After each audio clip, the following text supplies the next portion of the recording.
Hey guys, Mark here from Rebel Bootcamp, your nutrition and exercise coach. I'm here in my own kitchen today after doing a little bit of shopping, and I'm going to show you how to quickly read a nutrition label when you're shopping yourself. Okay, I'm going to turn the camera around and we get cracking. Okay, so when most people go to the shop, when they pick up their goods, what they look for initially is the nutrition label itself. Wait for the video to focus. Here we are. And they go straight to either this, calorie count, or this, the fat count, which is wrong. Well, it's not wrong, but it's not right. Where you need to go first when you're looking at a nutrition label is the ingredients themselves. So the ingredients, I think they're here on the other side. Here. So if you have a look here, the list of ingredients is by order of the amount of the product in the food. So you can see here, this is almond butter and almonds 100%, nothing else. So that's perfect. Whereas if you go to the label here, it says, oh my God, there's 650 calories and there's 55 grams, 0.8 grams of fat per 100 grams. That's massive. I'm going to put it away. That's the wrong thing to do. So if you have a look down here, we'll break it down a little bit. So you have fat here in total, of which saturates, it's the kind of the more dangerous fat, 4.4 grams, which is a very small amount. And the rest is all really healthy fats, which actually help you to lose body fat and help your body and your hormonal function every day. Down here we have carbohydrates, 6.5 grams, so it's quite small, of which sugars. Now you might think, oh my God, why is there sugar in nuts? Sugar is naturally occurring in nuts, and there's 4 grams of sugar per 100 grams. So that's naturally occurring sugar, which is fine to eat in this case. High in fiber, very high in protein as well, which is really good, and very, very low in salt. In fact, no salt at all. No salt has been added at all. So this, despite what it might say here in calorie count and fat, would be an excellent thing to buy. A great snack, add it to your fruit to reduce the glycemic load or the sugar load of the fruit. Add it to your smoothies. It's perfect. Okay, so come into another one. We have here a half-used bottle of passata. So again, if you go straight to the nutrition label, which is here, and you're looking, okay, there's not too much fat in tomatoes, so there might be sugar added to this product. So you don't even look at the ingredients and you say like carbohydrates 4 grams, of which sugar's 4 grams. Oh, it's all sugar. I'm going to put it back. That's wrong. Come back up to the ingredients list.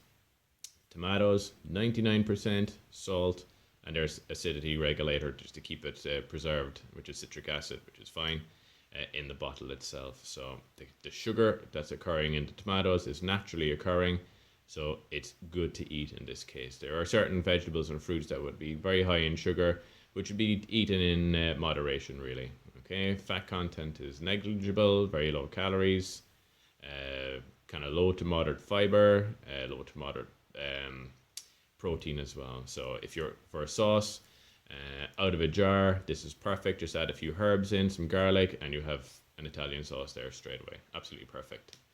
Some of the main sinners that most people get, being ignorant of what they are, would be yogurts. So you can see here this one in particular, it's shouting it's total 0% raspberry and pomegranates. You're thinking, oh my God, that must be brilliant. It must be really good for me, and you take it and you eat it and you eat loads of them and you're wondering why your teeth are rotting and you're getting fatter. So let's come around to the other side of the nutrition label. Let's have a look at the ingredients list. So first of all, we have strained yogurt, which is fine, and it just lists all the yogurt cultures, which is grand. But then we come to your fruit, raspberry and pomegranate fruit preparation. It's 20%, and fruit preparation is not the same as fruit. You have sugar and raspberries and raspberry juice concentrate, which is literally just like eating sugar. And the same with pomegranate and a couple of others there as well after. So we have a look here at nutrition label. So fat content, like they said, 0 grams, and you're thinking, oh my God, that's perfect. But then you come down here, carbohydrates, 12.9 grams, of which sugars at 12.3 grams. Now there is naturally occurring sugar in milk products called lactose. That's okay. But obviously you wouldn't be having this on the 21-day program, but it's okay to eat normally, or say the dairy products okay to eat normally, moderately. But you hear of which sugars, pretty much all of it is sugar. So if you think a teaspoon of sugar is around 4 or 5 grams, so in this little pot, there is about 2.5 to 3 teaspoons of sugar just in this. Imagine just taking 3 teaspoons of sugar and putting it in your mouth and just crunching it away. So that's literally what you're doing when you're buying and eating these. Okay, one of the big sinners again, these probiotic drinks. Probiotics are very good for you. They can be found in better sources than these, and you feed these to your kids like they're going out of fashion. And if we have a look again at our label, so we have here, it lists all the everything here, and then we come down here to liquid sugar. Am I hanging across here? Liquid sugar or sugar here, and it gives that. And then strawberry, which is only 2.1%, which is a teeny tiny amount. It's hardly a crumb of strawberry in there. Dextrose, which is another name for sugar, and then it goes through all the others.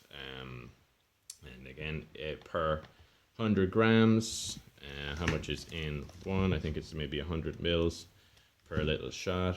I should have had a look at this beforehand. Yeah, 100 grams per shot. And so with one little tub of Actimel, you're getting again between 3 and 4 teaspoons of sugar in that little bottle, and you're wondering why your teeth or your kids' teeth are rotting and why nothing is happening to their weight and why they're all agitated and jittery after it. Okay, I'm just going to get one more thing. I'm going to pause the camera for a second. Okay, here I have a pack of wraps I just went to get, because there's one more little thing which is really a rule of thumb you should go by when it comes to buying products. Have a look at the ingredients list here. These are just wraps, and you might think what's going to be in a wrap? That's not going to be too bad. This list of ingredients for a wrap is really long. It's like a paragraph.